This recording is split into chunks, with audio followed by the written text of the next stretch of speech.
அன்பு நண்பர்கள் அனைவருக்கும் வணக்கம். நம்முடைய மேக்ஸ் கார்த்திக் யூடியூப் சேனல்ல டிஎன்பிசிக்கான வீடியோஸ் எல்லாமே நம்ம அப்லோட் பண்ணிட்டு இருக்கோம். இந்த வீடியோல நம்ம என்ன பார்க்க போறோம் அப்படின்னு கேட்டீங்கன்னா, பொது தமிழ் 10ஆம் வகுப்பு முதல் இயல் லைன் பை லைனா நோட்ஸ் ஃபுல்லா பார்க்க போறோம். இந்த பிடிஎஃப் உங்களுக்கு வேணும் அப்படின்னா இந்த வீடியோ ஃபுல்லா நீங்க பாருங்க. இந்த வீடியோல ஒரு முக்கியமான தகவல் கொடுத்திருக்கிறேன். அந்த தகவல் மூலமா நீங்க இந்த பிடிஎஃப் நீங்க பெற்றுக்கொள்ளலாம். இயல் 1 அன்னைமொழி. அன்னை மொழியே அழகார்ந்த செந்தமிழே இந்த பாடலை பாடினவர் கேட்டிங்கன்னா பாவலரேறு பெருஞ்சித்திரனார் இந்த பாட்டை பாடியிருக்காரு. இந்த பாடல் வரி இடம்பெற்றுள்ள நூல் அவர் எழுதின கனிச்சாறு அப்படிங்கிற நூல்ல இருந்து வெளிவந்திருக்கு. சாகும் போது தமிழ் படித்து சாக வேண்டும் எந்தன் சாம்பலும் தமிழ் மணந்து வேக வேண்டும் இந்த பாடல் வரிக்கு உரியவர் சச்சிதானந்தன். மகபுகு வஞ்சி இந்த நூலோட ஆசிரியர் பெருஞ்சித்திரனார். இந்த பெருஞ்சித்திரனார் எழுதிய இதழ்கள் தென்மொழி தமிழ் சிட்டு. அது மட்டும் இல்லாம உலகியல் 100, கொய்யாக்கனி, கனிச்சாறு, இதர பள்ளி பறவைகள் இது போல நூல்களும் பாவலரேறு பெருஞ்சித்திரனார் எழுதியிருக்காரு. இவருடைய இயற்பெயர் துணை மாணிக்கம். இவருக்கு பாவலரேறு அப்படிங்கிற ஒரு சிறப்பு பெயரும் இருக்கு. பெருஞ்சித்திரனாரின் எந்த நூல் தமிழுக்கு கருவூலமாக அமைந்தது? திருக்குறள் மெய்ப்பொருள் உரை. பாவிய கொத்து இவருடைய நூல் தான். நூறாசிரியம் இவர் எழுதின நூலு. தென்னன் மகளே திருக்குறளின் மாண்புகளே என்ற பாடலில் தென்னன் என்பது யாரை குறிக்கிறது? பொதுவாகவே தென்பகுதி ஆண்டவர்கள் பாண்டியன். அப்போ தென்னன் அப்படிங்கிறது பாண்டிய மன்னனை குறிக்கும். என் சுவை என்பது பெருஞ்சித்திரனாருடைய நூல். கனிச்சாறு அதாவது இந்த அன்னை மொழி அப்படிங்கிற பாட்டு கனிச்சாறு அப்படிங்கிற நூல்ல இருந்து தான் எடுத்திருக்கிறாங்க. என் தமிழ்னா என்பதை பிரித்தால் எவ்வாறு பிரிக்கலாம்? எம் கூட்டல் தமிழ் கூட்டல் நா. 11 மேற்கணக்கு நூல் அப்படின்னா 8 தொகையவும் 10 பாட்டையும் தான் நம்ம 11 மேற்கணக்கு நூல் அப்படின்னு சொல்லுவோம். நற்றிணை தொகை நூல்களுள் முதல் நூல். நல் என்னும் அடைமொழி பெற்ற நூல். அதாவது தொகை நூல்கள்ல முதல் நூல் தான் நல் அப்படிங்கிற அடைமொழி பெற்ற நூல். குறுந்தொகை நல்ல குறுந்தொகை என அழைக்கப்படும். ஐங்குறு நூறு ஐந்திணைகளை பாடும் நூல் ஐங்குறு நூறு. மிக குறைந்த பாடல் எல்லைகள் 3 முதல் 6 அடி கொண்ட நூலாகும். பதிற்று 10 சேர அரசர்கள் 10 பேரை 10 புலவர்கள் 10 10ஆக பாடியதுதான் அந்த பதிற்று 10. சேர அரசர்களை பத்தி பாடியதுதான் பதிற்று 10. ஒத்த பதிற்று 10 அப்படின்னு இதுக்கு ஒரு சிறப்பு பெயர் இருக்கு. கற்றறிந்தோர் ஏத்துவது கலித்தொகை. ஓங்கு என்ற அடைமொழியை கொண்ட நூல் பரிபாடல். நாடும் மொழியும் நமது இரு கண்கள் மகாகவி பாரதியார். திராவிட மொழிகளின் ஒப்பிலக்கணம் அந்த நூலின் ஆசிரியர் கால்டுவெல். நெல் கேழ்வரகு இதை நம்ம என்னன்னு சொல்லுவோம் அப்படின்னா தாள் அப்படின்னு சொல்லுவோம். கீரை வாழை இதோடைய அடிப்பகுதியை தண்டு அப்படின்னு சொல்லுவோம். நெட்டி மிளகாய் செடி இதோடைய அடிப்பகுதியை கோல் அப்படின்னு சொல்லுவோம். குத்துச்செடி புதர் போன்ற தாவரத்தோட அடிப்பகுதியை தூறு. கம்பு சோளம் இதோடைய அடிப்பகுதியை தட்டு அல்லது தட்டை அப்படின்னு சொல்றோம். புளி வேம்பு போன்ற தாவரத்தோட அடிப்பகுதியை அடி அப்படின்னு நம்ம சொல்றோம். கரும்பின் அடி எவ்வாறு அழைக்கப்படுகிறது? களி அப்படின்னு நம்ம சொல்றோம். மூங்கிலின் அடி எவ்வாறு அழைக்கப்படுகிறது? களை. அடிமரத்தினின்று பிரியும் மாபெரும் கிளை. அடிமரத்திலிருந்து பிரியக்கூடிய கிளைய கவை அப்படின்ட்டும். கவையோட பிரிவை கொம்பு அல்லது கொப்பு அப்படின்னு நம்ம சொல்றோம். கொம்பின் பிரிவு எவ்வாறு அழைக்கப்படுகிறது? கிளை. கிளையின் பிரிவு எவ்வாறு அழைக்கப்படுகிறது? சினை. சினையின் பிரிவு எவ்வாறு அழைக்கப்படுகிறது? போத்து. போத்தின் பிரிவு எவ்வாறு அழைக்கப்படுகிறது? குச்சு. குச்சியின் பிரிவு எவ்வாறு அழைக்கப்படுகிறது? இனுக்கு. அதாவது காய்ந்த தாவரத்தின் பகுதிகளுக்கு வழங்கும் சொற்களை பத்தி நம்ம பார்க்க போறோம். காய்ந்த குச்சு அப்படின்னா சொல்லி. காய்ந்த சிறுகிளை அப்படின்னா விறகு. காய்ந்த களி அப்படின்னா வெங்களி. காய்ந்த கொம்பும் கவையும் அடியும் எவ்வாறு அழைக்கப்படுகிறது? கட்டை. தாவரத்தின் இலை வகைகளை குறிக்கக்கூடிய சொற்களை பத்தி பார்க்கலாம். காய்ந்த இலை அப்படின்னா சருகு அப்படின்னு சொல்றோம். காய்ந்த தாளும் தோகையும் எவ்வாறு அழைக்கப்படுகிறது? சண்டு. சோளம் கரும்பு முதலியவற்றின் இலையை தோகை அப்படின்னு சொல்றோம். புளி வேம்பு இலை, புளி இலை வேம்பு இலை. நெல் புல், இது தாளுன்னு சொல்றோம். தென்னை ஓலை பனை ஓலை அப்படின்னு நம்ம சொல்றோம். கொழுந்து வகைக்கான பெயர்கள் நெல் புல், இத துளிர் அல்லது தளிர். புளி வேம்பு, இதோடைய கொழுந்து அப்படின்னு சொல்றோம் அப்படின்னா முறி அல்லது கொழுந்து. சோளம் கரும்பு தென்னை பனை, இதோடைய கொழுந்த குருத்து, தென்னங்குருத்து அப்படின்னு சொல்லுவோம். ஆனா என்ன, சோளம் கரும்பு பனை இதையும் நம்ம தெரிஞ்சு வச்சுக்கணும். தென்னங்குருத்து வந்து ஈஸியா நமக்கு ஞாபகத்துல வந்துடும், இதை நம்ம தெரிஞ்சு வச்சுக்கணும். கரும்பின் நுனிப்பகுதியை நம்ம கொழுந்தாடை அப்படின்னு சொல்றோம். அடுத்து பூவின் நிலைகளை குறிக்கக்கூடிய சொற்கள். பூ மலர்ந்த நிலைய மலர் அல்லது அலர். செடியின் பூ கீழே விடுதலை வி அப்படின்னு சொல்றோம். பூ வாடின நிலை செம்மல். பூவின் தோற்ற நிலை அரும்பு. பூ விரிய தொடங்குதல் வந்து போது அப்படின்னு நம்ம சொல்றோம். தமிழ் ஆசிரியர் நூலாக்க பணிகளை விரும்பி செய்பவர். சொல் ஆராய்ச்சியில் பாவனாரும் வியந்த பெருமகனார் யார் அப்படின்னா தமிழ் திரு ரா இளங்குமரனார். திருச்சிராப்பள்ளிக்கு அருகில் அமைந்துள்ள அல்லூரில் திருவள்ளுவர் தவச்சாலை நிறுவியவர் தமிழ் திரு இளங்குமரனார். பாவனார் நூலகம் ஒன்றை உருவாக்கியவர் இளங்குமரனார்.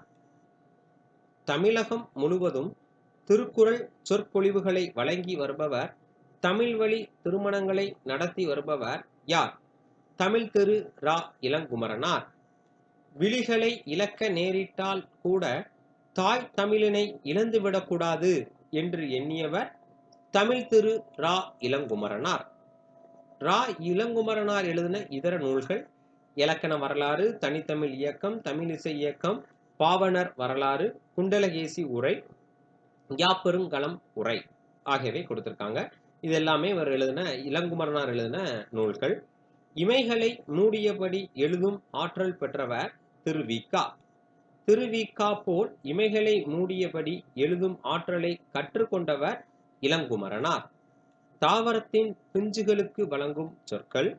பூவோடு கூடிய இளம்பிஞ்சு பூம்பிஞ்சு, இளம்காய் பிஞ்சு, மா பிஞ்ச வடு அப்படின்னு சொல்றோம். பலா பிஞ்சு மூசு, எல் பிஞ்சு கவ்வை, தென்னை மற்றும் பனை குறும்பைன்னு சொல்வோம். இளம் பாக்கு எப்படி சொல்றோம்? நூலாய். முற்றாத தேங்காய் இளநீர். கண்டிப்பா இந்த வீடியோ உங்களுக்கு பயனுள்ளதாக இருக்கும். அதாவது புக் இல்லாதவங்களுக்கு இந்த பிடிஎஃப் நீங்க டவுன்லோட் பண்ணாலே 10th ஸ்டாண்டர்ட்ல இருக்கக்கூடிய இயல் 1 முழுவதும் லைன் பை லைனா உங்களுக்கு புக் பேக் முதல் கூட எல்லாமே நாங்க கொடுத்துருக்கோம். கண்டிப்பா வீடியோ ஸ்கிப் பண்ணாம லாஸ்ட் வரை பாருங்க. இந்த பிடிஎஃப் டவுன்லோட் பண்றதுக்கான பாஸ்வேர்ட்ல முதல் 2 டிஜிட் 41. இளம் நெல் எவ்வாறு அழைக்கப்படுகிறது? கற்கள். வாழை பிஞ்சு எவ்வாறு அழைக்கப்படுகிறது? வாழை கச்சல். தாவரத்தின் குலை வகைகளை குறிக்கும் சொல். அதாவது ஒரு தாவரம் இருக்கு, அந்த தாவரத்தோட குலை வகைகளை குறிக்கக்கூடிய சொல் என்ன அப்படின்னு கேட்டீங்கன்னா அவரை துவரை, இத அவரக்கொத்து அப்படின்னு சொல்லுவோம். முந்திரி கொடி, இதோடைய குலை வகையை குலை அப்படின்னு சொல்றோம்.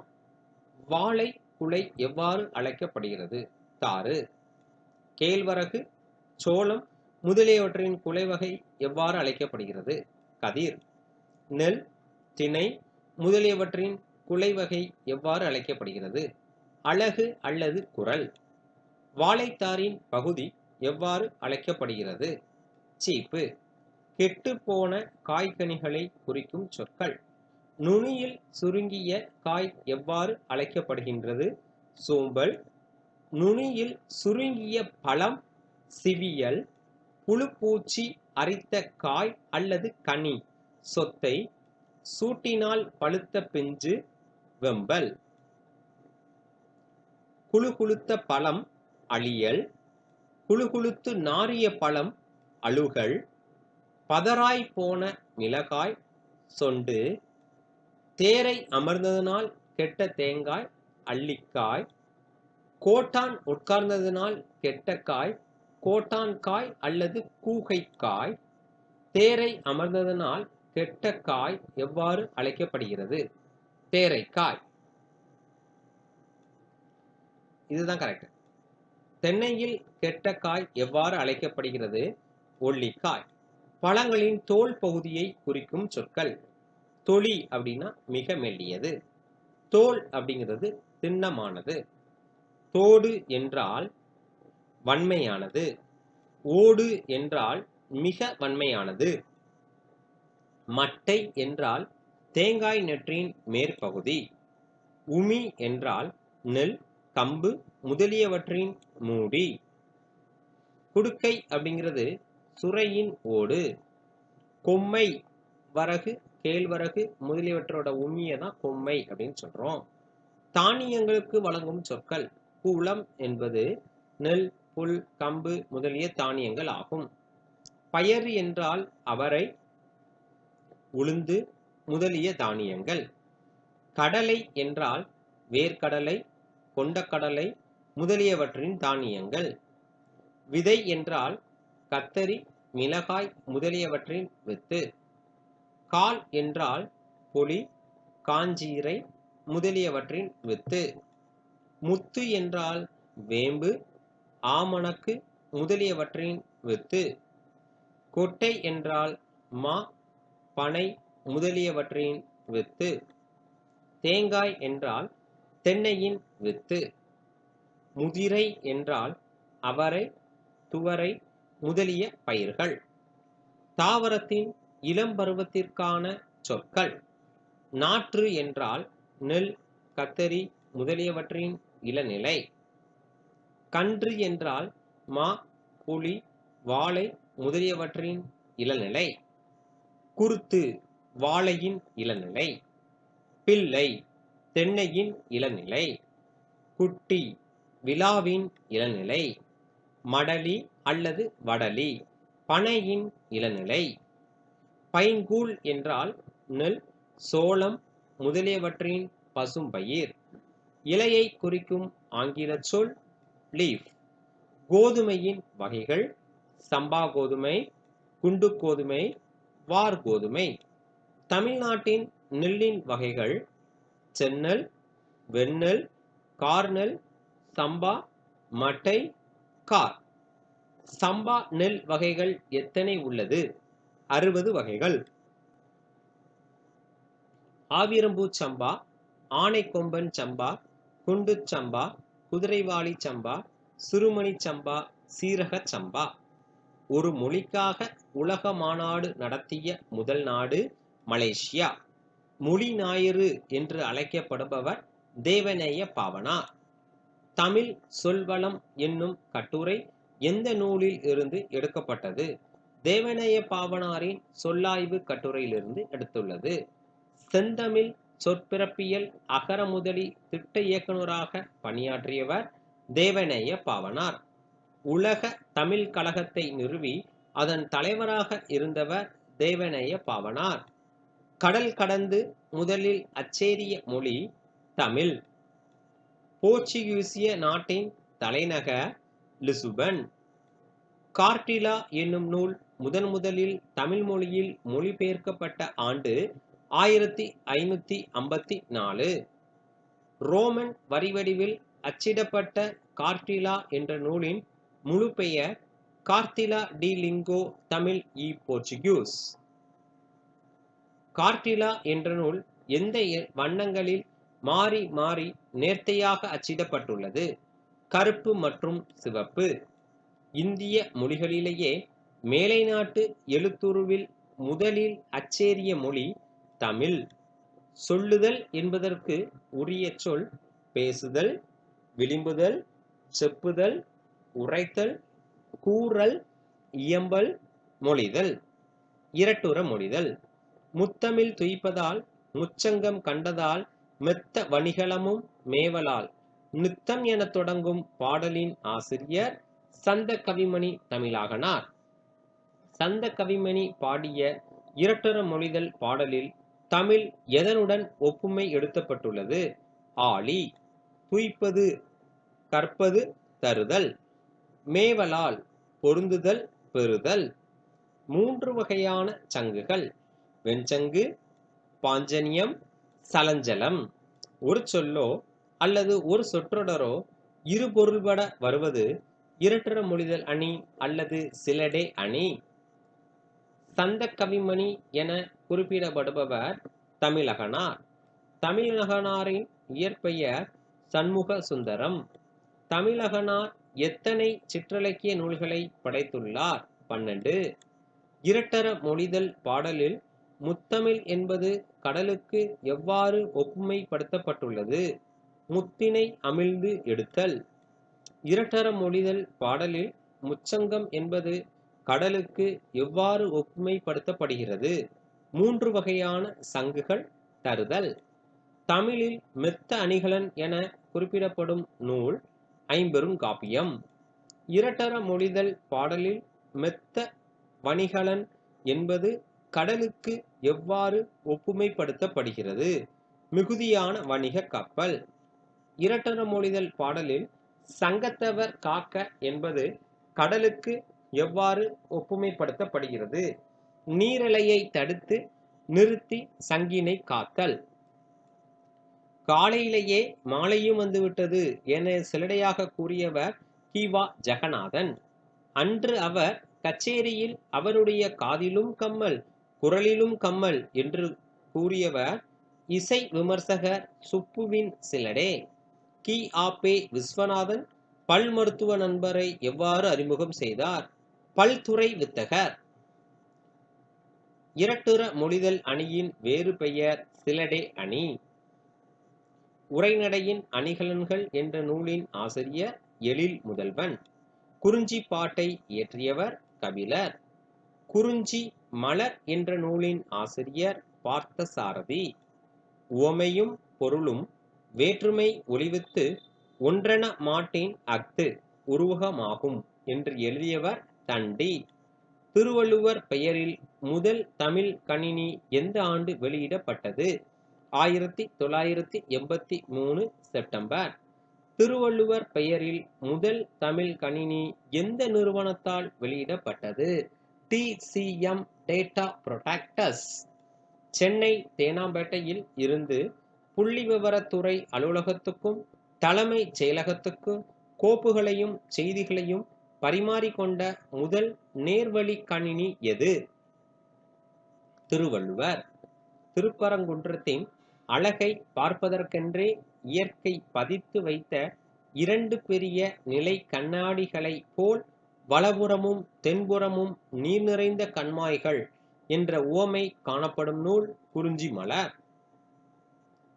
களம்புக துடித்து நின்ற உனக்கு வெற்றி கிடைத்துவிட்டது, உண்டு மகிழ்ந்தாய், உன் புன்னகைதான் அதற்குச் சான்று என்று கூறியவர் அண்ணா. புறந்தூய்மை நீரான் அமையும், அகந்தூய்மை வாய்மையால் காணப்படும் என தொடங்கும் குறளில் பயின்று வரும் அணி எடுத்துக்காட்டு உவமை அணி. எடுத்துக்காட்டு உவமை அணியை உரைநடையில் பயன்படுத்துவதை இணை ஒப்பு என்கிறோம். ஊர் கூடின பிறகுதான் செக்கு தள்ள வேண்டும் என்று காத்திருப்பவர்களின் காரியம் கைகூடாது. புரோகிதருக்காக அமாவாசை காத்திருப்பதில்லை என்று கூறியவர் ராமசாமி. மழையும் புயலும் என்ற நூலின் ஆசிரியர் ராமசாமி.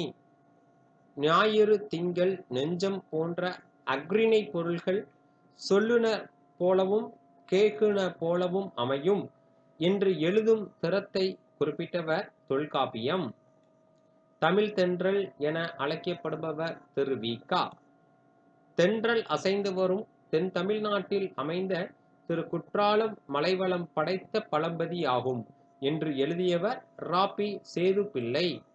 தமிழ் இன்பம் என்ற நூலின் ஆசிரியர் ரா.பி. சேதுப்பிள்ளை.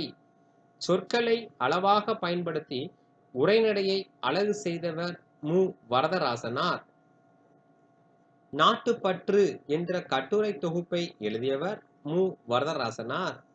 வாழ்க்கை நடத்துவதற்கு பொருள்கள் பல வேண்டும் என்று எழுதியவர் மு. வரதராசனார். முரண்படு மெய்மை என்பதன் ஆங்கிலச் சொல் பாரடாக்ஸ். இந்த உலகத்தில் பயம் என்ற ஒன்றிற்கு தவிர வேறு எதற்கும் நாம் பயப்பட வேண்டும். இது எதற்கான எடுத்துக்காட்டாகும்? முரண்படு மெய்மை. சொல்லும் முறையில் அழுத்தம் கொடுப்பதற்காக எதிரும் புதிருமான முரண்படும் கருத்துக்களை கூறுவதற்கு என்ன பெயர்? எதிரிணை இசைவு. கலப்பில்லாத பொய்ப்பை சொல்முரண் என்கிறோம். குடிசைகள் ஒரு பக்கம், கோபுரங்கள் மறுபக்கம், பசித்த வயிர்கள் ஒரு பக்கம், புளிப்ப ஏப்பக்காரர்கள் மறுபக்கம் என்று கூறியவர் ப. ஜீவானந்தம். பெரியார் பேசாத நாள் உண்டா? குரல் கேட்காத ஊர் உண்டா? அவரிடம் சிக்கி திணறாத பழமை உண்டா? என்று பெரியாரை பற்றி சிறப்பித்து கூறியவர் யார்? அறிஞர் அண்ணா. உச்சநிலை என்பதன் ஆங்கில சொல் கிளைமாக்ஸ். இந்தியா தான் என்னுடைய மோட்சம், இந்தியாவின் நம்மை தான் என் நன்மை என்று கூறியவர் பாரதியார். புதிய உரைநடை என்ற நூலின் ஆசிரியர் எழில் முதல்வன். எழில் முதல்வன் இன் வேறு பெயர் என்ன? மா. ராமலிங்கம். குடந்தை அரசு ஆடவர் கல்லூரி, பாரதிதாசன் பல்கலைக்கழகம் ஆகியவற்றில் தமிழ்துறை தலைவராக பணி செய்தவர் மா. ராமலிங்கம். மா. ராமலிங்கம் எழுதிய நூல் எங்கெங்கு காணினும், இனிக்கும் நினைவுகள், யாதுமாகி நின்றாய். புதிய உரைநடை என்ற நூலுக்காக மா. ராமலிங்கம் பெற்ற விருது சாகித்ய அகாதமி விருது. வாழையும் கமுகும் தாழ்குலை தெங்கும், மாவும் பலாவும் சூழடுத்து ஓங்கி என்ற பாடல் இடம்பெற்றுள்ள நூல் சிலப்பதிகாரம் காடுகான் காதை. சிறுமலை என்ற ஊர் எம் மாவட்டத்தில் உள்ளது? திண்டுக்கல். சார்பெழுத்து 10 வகைப்படும். அளபடுத்துதல் என்பது நீண்ட ஒலித்தல் ஆகும். உயிரிழபடை 3 வகைப்படும்.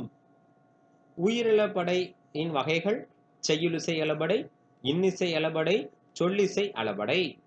செய்யுளில் ஓசை குறையும் போது அதனை நிறைவு செய்ய நெட்டெழுத்துக்கள் அளவெடுத்தலை செய்யுளிசை அளபடை அப்படின்னு சொல்றோம். இசை நிறை அளபடை ஓதல் என்பது ஒரு எடுத்துக்காட்டு. இசை நிறை அளபடை செய்யுளிசை அளபடை ஆகும். செய்யுளில் ஓசை குறையாத இடத்திலும் இனிய ஓசைக்காக குறில் நெடிலாகி அளவெடுப்பது இன்னிசை அளபடை ஆகும். கெடுப்பதுவும் கெட்டார்க்கு சார்வாய் மற்றாங்கே, எடுப்பதுவும் எல்லாம் மழை. இக்குறளில் இடம்பெற்றுள்ள அளபடை இன்னிசை அளபடை. செய்யுளில் ஒரு பெயர் சொல் எச்ச சொல்லாக திரிந்து அளபெடுப்பது சொல்லிசை அளபடை. உரநசையி உள்ளம் துணையாக சென்றார், பரநசையி இன்னும் உளேன். இக்குறளில் இடம்பெற்றுள்ள அளபடை சொல்லிசை அளபடை. இந்த PDF டவுன்லோட் பண்ண லாஸ்ட் 2 டிஜிட் பாஸ்வேர்ட் 52. நசை என்பதன் பொருள் விருப்பம். ஒற்றளபடையில் எத்தனை எழுத்துக்கள் அளபெடுக்கும்? 11. ஒற்று என்பது என்ன? மெய் எழுத்து. ஓர் எழுத்து தனித்தோ பல எழுத்துக்கள் சேர்ந்தோ பொருள் தரும் வகையில் அமைவது சொல் ஆகும். மொழியின் 3 வகை: தனிமொழி, தொடர்மொழி, பொதுமொழி. ஒரு மொழி ஒரு பொருளெனவானவாம். தொடர்மொழி பல பொருளென போது இருமையும் ஏற்பன என்று கூறும் நூல் நன்னூல். தனிமொழிக்கு எடுத்துக்காட்டு கண், கண்ணன். ஒரு சொல் தனித்து நின்று பொருள் தருவது தனிமொழி எனப்படும். 2 அல்லது அதற்கு மேற்பட்ட தனிமொழிகள் தொடர்ந்து வந்து பொருள் தருவது தொடர்மொழி. தொடர்மொழிக்கு எடுத்துக்காட்டு தருக. கண்ணன் படித்தான். ஒரு சொல் தனித்து நின்று ஒரு பொருளையும், அச்சொல்லே பிரிந்து நின்று வேறு பொருளையும் தந்து தனிமொழிக்கும் தொடர்மொழிக்கும் பொதுவாய் அமைவது பொதுமொழி எனப்படும். பொதுமொழிக்கு எடுத்துக்காட்டு தருக. 8 மற்றும் வேங்கை. ஒரு வினை அல்லது செயலை குறிக்கும் பெயரானது எண், இடம், காலம், பால் ஆகியவற்றை குறிப்பாகவோ வெளிப்படையாகவோ உணர்த்தாமல் வருவது தொழிற்பெயர் எனப்படும். வினையடியுடன் விகுதி சேர்வதால் உருவாகும் தொழிற்பெயர் விகுதி பெற்ற தொழிற்பெயர்.